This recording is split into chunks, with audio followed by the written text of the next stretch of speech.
சிவப்பரிசி அவல் உப்புமா தான் நம்ம எப்படி செய்யலாம் அப்படிங்கறத இந்த வீடியோக்குள்ள பார்க்க போறோம். இத சட்டுன்னு நினைச்சி குயிக்கா ஒரு 10 நிமிஷத்துல ஈஸியா செஞ்சிடலாம். வாங்க வீடியோக்குள்ள போய் அதை எப்படி செய்யலாங்கிறத பார்க்கலாம். அவல் உப்புமா செய்யறதுக்கு இதுல 1 கப் அவல் எடுத்து நல்லா வாஷ் பண்ணி அதை ஒரு 15 நிமிஷம் நம்ம ஊற வச்சிடலாம்.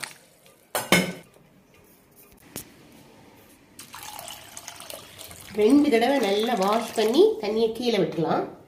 முழுகிற அளவுக்கு தண்ணி விட்டு நம்ம ஒரு 15 நிமிஷம் ஊற வச்சிடலாம்.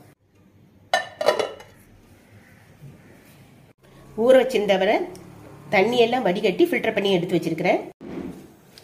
அவல் உப்புமா செய்யறதுக்கு 2 டேபிள் ஸ்பூன் நல்லெண்ணெய் விட்டுருக்கேன். நல்லா லேசாக சூடாயிடுச்சு. இப்போ கடுகு, உளுந்தம்பருப்பு, 1 டீஸ்பூன் கடலைப்பருப்பு ரெண்டையும் சேர்த்து கொஞ்சம் ரைஸாக ஃப்ரை ஆகட்டும்.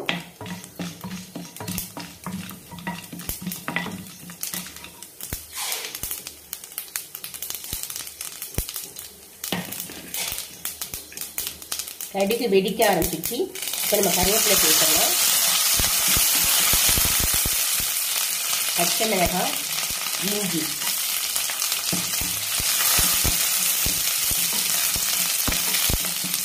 முந்திரி பருப்பு, ஒரு 3 முந்திரி பருப்பை நான் உடைச்சி வச்சிருக்கிறேன். அதையும் சேர்த்துக்கிறேன்.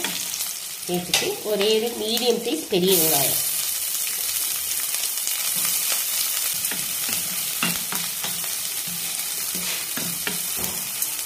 வெங்காயம் லேசாக வதங்கட்டும்.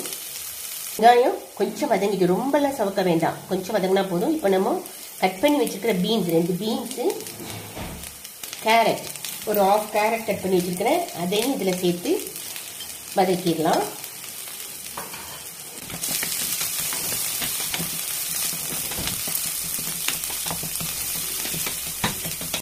இந்த பீன்ஸ் கேரட்டுக்கு தேவையான உப்பு மட்டும் லேசாக தூவி இருக்கிறேன். தூவிட்டு இப்போ நம்ம மூடி வச்சிடலாம். மூடி வச்சு ஒரு மீடியம் ஃப்ளேமில் வச்சிருக்கிறேன். இது மீடியம் ஃப்ளேமில் ஒரு 5 நிமிஷம் இருக்கட்டும். 5 நிமிஷம் ஆயிடுச்சு. ஓப்பன் பண்ணலாம். ஓரளவு வதங்கிடுச்சு. இப்போ நம்ம அவல் சேர்த்துடலாம். இந்த அவலுக்கு தேவையான உப்பும் சேர்த்துக்கிறேன். சேர்த்துட்டு நம்ம கலரி வச்சுக்கலாம். இது கெட்டி அவல்ங்கிறதுனால கொஞ்சமா லைட்டா தண்ணி தெளிச்சு நம்ம என்ன பண்ணலாம், மூடி வச்சிடலாம். மீடியம் ஃப்ளேம்ல மூடி வச்சிடலாம். நிமிஷம் ஆயிடுச்சு. இப்போ நம்ம ஓபன் பண்ணி கலரி விட்டுடலாம்.